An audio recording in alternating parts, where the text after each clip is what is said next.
जय श्री कृष्ण दोस्तों आज मैं आपको गोस्वामी विट्ठल नाथ जी जो भगवान श्री कृष्ण के परम भक्त थे और भगवान श्री कृष्ण उनके साथ अपनी मधुर लीलाएं किया करते थे उनके विषय में सुनाऊंगी। गोस्वामी विट्ठल नाथ जी भगवान को नंद बाबा जी की तरह ही प्रेम किया करते थे और उन्हें प्रेम से ठाकुर जी कहते थे। उनकी सेवा में अनेक प्रकार के भजन गीत गाते थे और आठों समय की उनकी सेवा किया करते थे। वे अपने हाथों से उनका श्रृंगार करते और शयन के लिए शैया सजाते थे। श्री विट्ठल नाथ जी का ठाकुर जी के प्रति जैसा भाव था वैसा ही श्री ठाकुर जी का भी इनके प्रति भाव था। एक दिन ठाकुर जी को वे दूध पिला रहे थे। एक घूंट दूध पीकर श्री ठाकुर जी ने दूध का कटोरा मुख से हटा दिया। श्री विट्ठल जी ने पूछा, आपने पूरा दूध क्यों नहीं पिया? श्री ठाकुर जी ने कहा, दूध में मिष्टी इतनी अधिक है कि अब मुझसे पिया ही नहीं जा रहा है।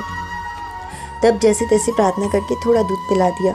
दूसरी बार के भोग में थोड़ी ही मिश्री डाली, पर इस बार भी ठाकुर जी को कटोरा मुख से हटा दिया। श्री गोसाई जी ने इस बार पूछा तो श्री ठाकुर जी ने कह दिया कि अब की बार तो दूध बिल्कुल फीका लग रहा है, भला इतना फीका दूध कोई कैसे पी सकता है। इस बार भी विशेष विनती करने पर श्री ठाकुर जी ने थोड़ा ही दूध पिया। जब पुनः भोग का अवसर आया तो गोसाई जी ने दूध और मिश्री अलग अलग रखकर भोग लगाया तो भगवान विस्मित होकर बोले, आपने ऐसा क्यों किया? आपने तो कभी ऐसा नहीं किया। श्री गोसाई जी ने कहा, जब मेरे द्वारा मिश्री मिला हुआ दूध आपको ठीक नहीं लगता तो आप स्वयं ही मिश्री मिलाकर पी लीजिए। श्री ठाकुर जी ने कहा, परंतु मुझे तो मिश्री मिलाना ही नहीं आता है, मैं कैसे मिलाऊंगा? आप मिलाकर पिलाएंगे तभी पीऊँगा। तब गोसाई जी ने झुंझलाकर कहा, जब तुम मिश्री मिलाना जानते ही नहीं हो तो इतनी बातें क्यों बनाते हो? जैसा दिया करूँ वैसा ही पी लिया करो।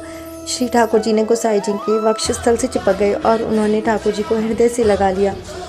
ऐसे ही एक बार रात्रि में शयन के समय ठाकुर जी मचल गए। कभी तो कहते ये शैया ठीक नहीं, कभी कहते ये बिछौना ठीक नहीं, कभी कहते ये बिछाओ, कभी कहते ऐसा बिछौना बिछाओ, कभी कहते ऐसे बिछाओ। इस तरह उस दिन न जाने गोस्वामी जी को कितनी बार बिछौना बिछाना पड़ा। बहुत परिश्रम करने के बाद जब वे शयन के लिए तैयार हुए, परंतु वे श्री गोस्वामी जी का हाथ पकड़कर बोले कि आप भी शैया पर शयन कीजिए। श्री गोसाई जी ने कहा, ऐसा क्यों? ठाकुर जी ने कहा, जब मैं आपकी गोदी में सोता हूँ तो मुझे बहुत अच्छी नींद आती है, मैं सुखपूर्वक शयन करता हूँ। अकेलेपन में मुझे निद्रा नहीं आती। तब श्री विट्ठल जी ने ठाकुर जी को ऐसे सुलाया जैसे यशोदा माँ सुलाया करती थी।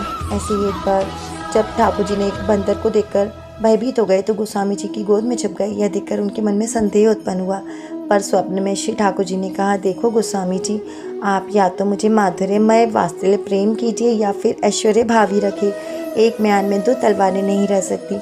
एक तरफ आप मुझे बालक जान रहे हैं और दूसरी ओर मेरे ऐश्वर्य को भी देखना चाहते हैं। तभी उनकी निद्रा भंग होगी और प्रभु की कृपा विचार कर गोस्वामी जी गदगद हो गए। भगवान के प्रति जो जैसा भाव रखता है भगवान उसे वैसे ही भाव से प्राप्त होते हैं।